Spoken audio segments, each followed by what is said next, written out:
Hello বন্ধুরা, আজকে চলে এসেছি আবার আমি একটা নতুন ভিডিও নিয়ে। এটা হয়তো অনেকেই ভাববেন যে কোনো মন্দিরে পুজো দিতে এসেছি, তাই সামনে আমরা সবাই বসে অপেক্ষা করছি মন্দিরে পুজো দেওয়ার জন্য। তো নয় বন্ধুরা, এটা কোনো মন্দির নয়, এটা হচ্ছে একটা আমাদের চুঁচুড়ার অজন্তা সেবা সদন হসপিটাল, যেটা একদম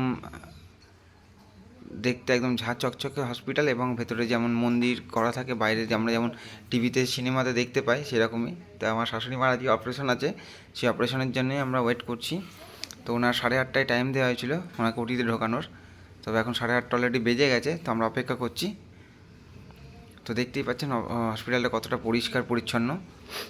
তো যদি এখন রাতের বেলা কোনো ভিজিটিং আওয়ার্স থাকে না বলে একদম পুরো ফাঁকা রয়েছে হসপিটালটা, শুধু আমরাই বাড়ির লোকজন কজনই রয়েছি। তো চলুন, অলরেডি আমাদের ডাক এসে গেছেন যে আমাদেরকে এবার ডাকছেন যে ওটিতে ঢোকানোর আগে যে লাস্টে একবার মিট আপ করানো হয় পেশেন্টের সাথে, সেই মিট আপটা একবার বলেন যাওয়ার জন্য। চলুন আমরা আসছি, সিঁড়ি দিয়ে উঠছি। তো ভয়ও লাগছিল, আমার জীবনে এরকম ফার্স্ট না সেকেন্ড টাইম। এক বেবি হওয়ার সময় আমার বেবি যখন হয়েছিল তখন একবার, আর এই সেকেন্ড টাইম শাশুড়ি মার যেহেতু কোমর ভেঙে গেছে, কোমর না মানে পায়ের আর কোমরের যে জয়েন্টটা সেটা ভেঙে গেছে, তো তার জন্য আজকে ওটি হবে। প্রায় 4 দিন উনি হসপিটালে এখানে ভর্তি ছিলেন, সেই ওটির জন্য আজকে আমরা এসেছি এখানে। তো বললো এখানটায় না আপনারা লিফটের সামনে মানে ওটির সামনে গিয়ে দাঁড়ান, ওখানে পেশেন্টকে নিয়ে যাওয়া হচ্ছে, ওখানে দেখানো হবে। তো আমরা আবার ব্যাক করে ওখান থেকে ওটির সামনে চলে আসছি। তো আমরা যথারীতি ওটির সামনে পৌঁছে গেছি, ওটি জাস্ট লেফট সাইডে ওটি আছে, আর আমরা সামনে সিঁড়ি দিয়ে উঠে এসেছিলাম। এই যে দেখুন বাঁদিকে এটা হচ্ছে ওটি, এখানেই ওনাকে নিয়ে আসা হচ্ছে, তার জন্য বললো ওখানেই দাঁড়ান, ওখান থেকে আপনাদেরকে দেখিয়ে দেওয়া হবে।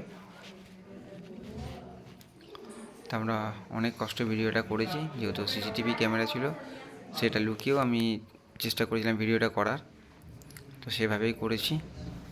তো কোনো কিছু কাউকে অন্য কোনো সেন্সের নয়, জাস্ট নিজেদের এটা একটা ইয়ে রাখার জন্য। এই যে দেখুন আমার শাশুড়ি মাকে নিয়ে আসা হচ্ছে, যেহেতু ওনার 60 বছর বয়স হয়ে গেছে, তো একটুখানি রিস্কের ব্যাপার আছেই, বড় অপারেশন, প্রায় ঘন্টা 1.5 লাগবে বলেইছেন। তো এই চলে এসেছেন শাশুড়ি মা, সবাই কার সঙ্গে কথাও বললেন। তবু আমরাও বললাম যে কোনো চিন্তার কারণ নেই, তুমি নিশ্চিন্তে করো, ঠিক আছে, কোনো ভয় নেই, একদম ভয় পাচ্ছেন প্রচণ্ড, কারণ এই 60 বছর বয়সে এসে একটা হেভি অপারেশন করা মানে বিশাল ব্যাপার। শুধুমাত্র একটা ক্লিনিকের ভুলে, এক্সরে ক্লিনিকের ভুলের জন্য আজ ওনাকে 2 মাস ধরে বিছনায় শয্যাশায়ী হয়ে পড়ে থাকতে হয়েছে। 2 মাস পর, ভাঙারও 2 মাস পর, এখন ট্রিটমেন্ট হওয়ার পর এখন ওনার এটা ওটি হচ্ছে, ভাবা যায় 2 মাস পর। তো ওনাকে ওটিতে ঢুকিয়ে দেওয়া হচ্ছে। তো এবার ডাক্তারবাবু আসবেন, আমরা ডাক্তারবাবুর জন্য অপেক্ষা করছি, ভাবলাম ডাক্তারবাবুর সঙ্গে কথা বলবো। তো তার আগে আমাদের বাড়ির লোকের অবস্থা বুঝতেই পারছেন, ডাক্তারবাবু চলেও এসেছেন, ডাক্তারবাবুর সঙ্গে আমরা একটু কথা বলে নিলাম, যে বলেন না কোনো অসুবিধা নেই, পেশেন্ট ঠিক আছে, আমি অপারেশনের জন্য হ্যাঁ বলেছি, সেই জন্যই সব কিছু দেখার পরে। তো বলে এই 3 বোনকে একই রকম লাগছে, আমি বললাম হ্যাঁ ডাক্তারবাবু 3 বোন তো, তাই মুখের শেপটা একই রকম। তো ডাক্তারবাবু একটু মজা করে চলে গেলেন ওটিতে, গেটটা বন্ধ করতে ভুলে গেছিলেন, তাই আমি আবার গেটটা বন্ধ করে দিলাম। তো চলুন এবার আমরা আবার নিচে চলে এসেছি, নিচে এসে অপেক্ষা করছি।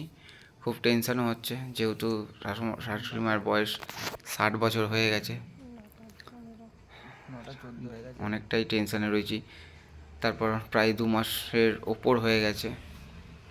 তো চলুন আমাদেরকে আবার যেতে হবে ওপরে, প্রায় 1 ঘন্টা পর আমাদেরকে ডাকা হলো, আবার অপারেশন সাকসেস হয়েছে বলছেন।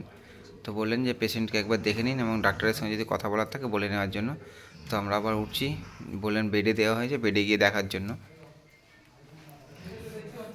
চলুন এই ডাক্তার রুম, এটা ডাক্তারবাবু এখানে আছেন, ডাক্তারবাবুর সঙ্গে এসে কথা বলবো, আগে পেশেন্টকে দেখে নিই, মানে শাশুড়ি মাকে দেখে নিই কেমন আছেন উনি, ভয় লাগছে।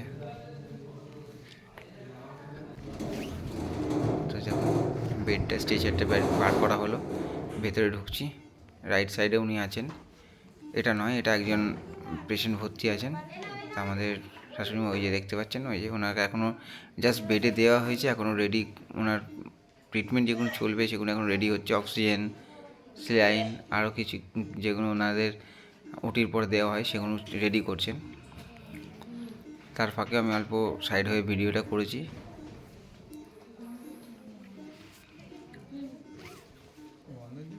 তো দেখে বুঝতেই পারছেন কতটা পরিষ্কার পরিচ্ছন্ন হসপিটাল এটা। আমাদের চুঁচুড়ার বুকে এরকম ভাবা যায় না। অজন্তা সেবা সদন হসপিটাল পুরো একদম ঝাঁ চকচকে নার্সিংহোমের মতন। খুব ভালো ব্যবহার এনাদেরও। তো চলুন, হয়ে গেছে, আমরা দেখে নিয়েছি, কথাও বলা হয়ে গেছে। তো এবার এনারা বাড়ির দিকে রওনা দিচ্ছে। গাড়ি নেবে না, এরা গাড়ি না নিয়ে চলে যাচ্ছে। মানে মাকে দেখে নিয়েছে, সব ভুলে গেছে, গাড়ি না নিয়ে হাঁটতে হাঁটতে চলে যাচ্ছে। তো ভাবো তাহলে এদের কী অবস্থা। তো চলো, তোমরা এগোতে থাকো, আমি বললাম আমি গাড়িটা বের করে নিয়ে আসছি। তো অপারেশন মোটামুটি সাকসেস হয়েছে, এখন বেডে দিয়েছে, আমরা দেখে নিলাম, মোটামুটি ভালো আছে। একটু বমিটিং হচ্ছে, তো কি ইন্ডোমেন্ট কি ওষুধ দিয়েছে, ট্যাবলেট ট্যাবলেট না ইঞ্জেকশন দিয়েছে। আশা করছি সুস্থ হয়ে যাবে। তো আবার কালকে সকালে দেখা হবে। Tata, bye bye.